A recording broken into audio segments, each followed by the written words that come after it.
Okay, hi everybody, and with this video I want to show you the material that I uploaded on Google Classroom today. As many of you are absent for to take part into the activities that were offered by the different universities, I decided, and as my internet connection was not really good this morning, I decided to record this explanation, okay, this introduction. First of all, I want to say that I created a section calling it on Google Classroom, of course, calling it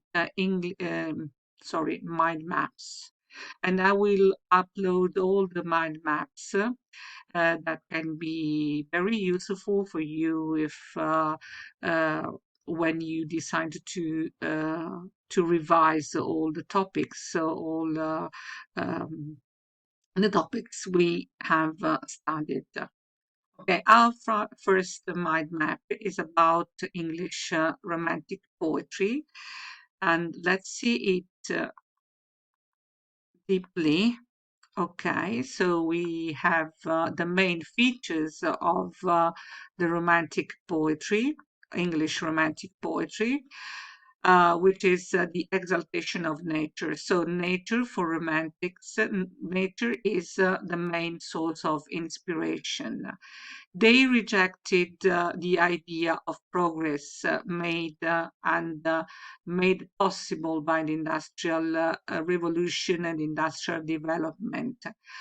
And they used the imagination as as a tool to make poetry and to understand the world, as Blake did and as Coleridge did too.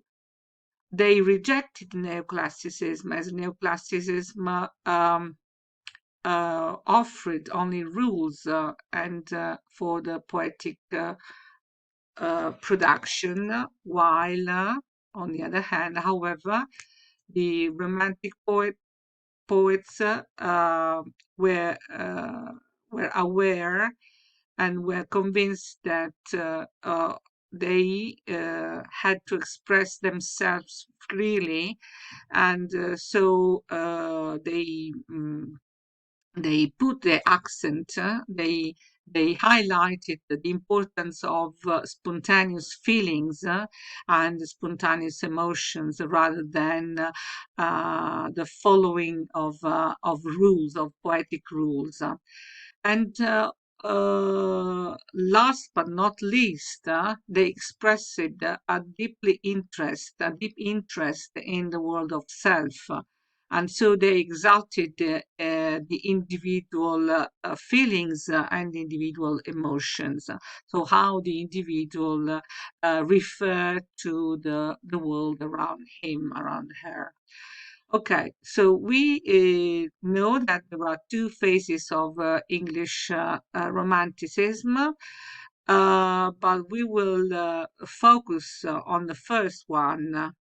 The first one was mainly expressed itself mainly at the end of the 18th century. So here we have two dates, 1760, 1801. The exponent of this first part are William Wordsworth and Samuel Coleridge, Samuel Taylor Coleridge, S.T. Coleridge. Um, and in some aspects, also Blake can be considered an exponent of the first part of Romantic poetry. Although some critics, some scholars have consider him as a pre-romantic. Okay, so Coleridge is mainly interested in supernatural and mysterious context and settings. and not only settings but also characters in his poetry. And this masterpiece is Rime of the Ancient Mariner, which was published in 1798. On the other hand, William Wordsworth was more interested in humble and rustic life. That is, his poetry mainly refers to the humble little daily things of our life.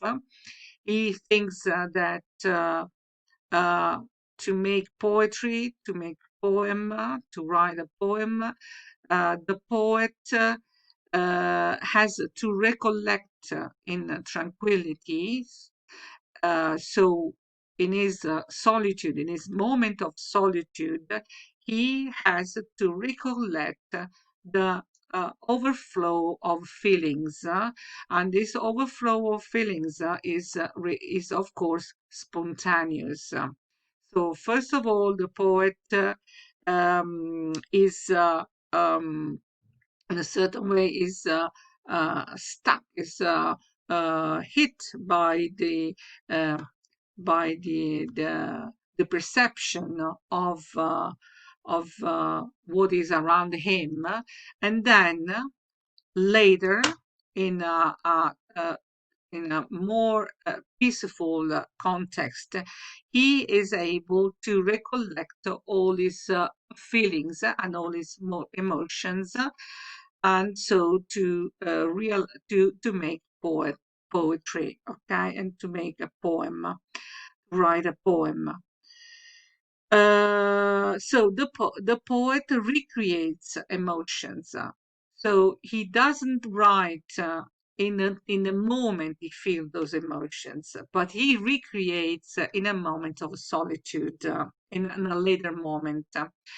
And the main work is a lyrical ballads, and lyrical ballads is a collection which contains not only Wordsworth poems but also colored ones. Okay, that's all. That's my presentation of this map.